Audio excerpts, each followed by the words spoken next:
Hey, here we are. My son, my baby, loves the word SideMare. SideMare instead of a snapmare, which is over the shoulder. That's a snapmare because you're snapping that head over the top. A SideMare is in fact a headlock takeover, but you don't go to your knees. It's one of the. It's a classic. It's an old one. And we're going over these forgotten holds. So why not bring back one of the coolest, one of the older holds that nobody does anymore? Everybody does the headlock takeovers. They take to the right position. If you look back at your tutorials, everyone, is you drop to both knees. So one knee drops down and then you swing the other one over as a trigger to take that guy over. Now, there are other ways that other guys do it where they drop to one knee and they have the arm, which I don't use because I would like the full square. And we won't really get into that because I'm not battling semantics with you. I just do it my way. I'm more comfortable with my way. I think my way is better. That's all. I'm just saying. Don't fight me on it. Just accept it.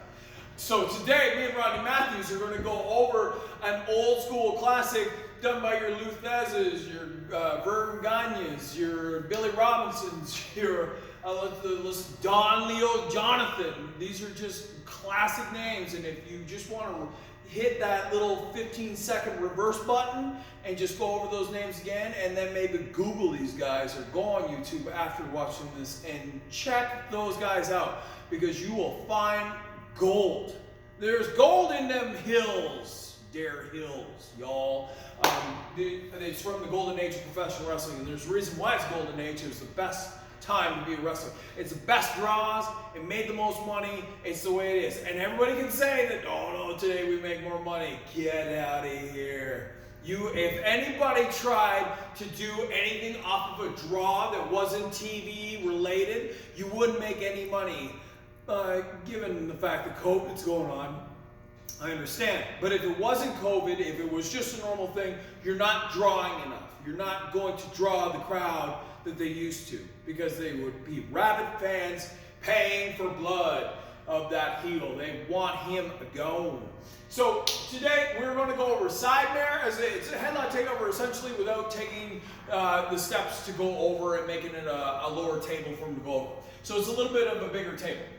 So me and Rodney Matthews are going to lock up, but we'll go over the same thing as I always do. We'll go over a proper headlock. So once we're in this position, I want to push that arm away. I want to get away, that lead arm away. Once I do, I'm going to grab the chin. Why do I grab the chin? So I can keep him level. If you just grab him by the head, you have the habit of pulling down and he'll be in your waist, into your belly, and that's not where I want him. I want him up nice and high. So I guide him by the chin. So I got the chin, I got the back of the head, and I pull back. Pull him in nice and tight. He's nice and tight. My leg goes back. My left leg goes back at the same time. So now in this position, as my left hand, the knuckles are up into the side here, and it's nice and tight. That's a perfect headlock right there.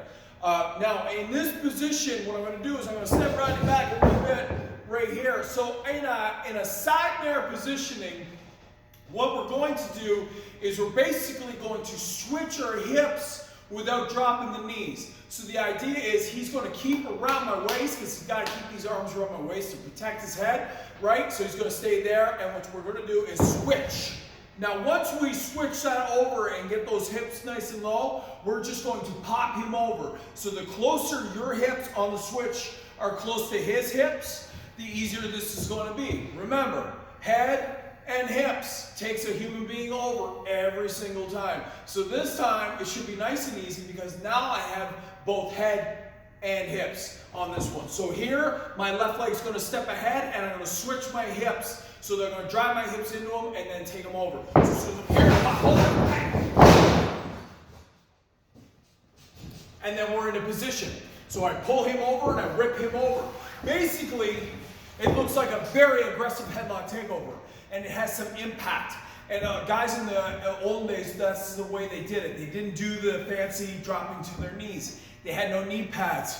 The rings were as hard as rock, little padding. They didn't want to scuff up their knees as much. I'd get annoyed too by switching my knees all the time. So popping them over, not depending on your knees, saves your knees, saves your body. Not so much for him. That's the way it is.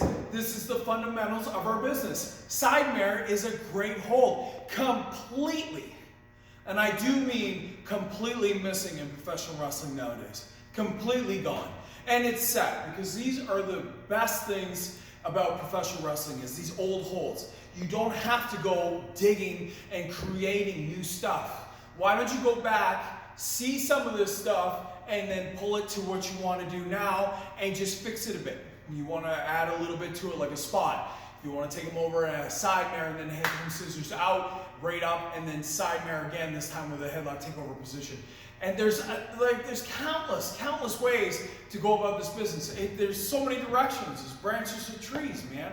You don't have to stay with the same thing, but you don't have to try to recreate the tree. The tree is fine. It has grown, it is solid, and it shouldn't have been messed with in the first place. There's nothing wrong with it. If you want to be a professional wrestler, you have to learn to wrestle. And if you want to be a wrestler, you have to start with a good foundation. I can create your foundation. Keep watching, keep learning. Let's do this.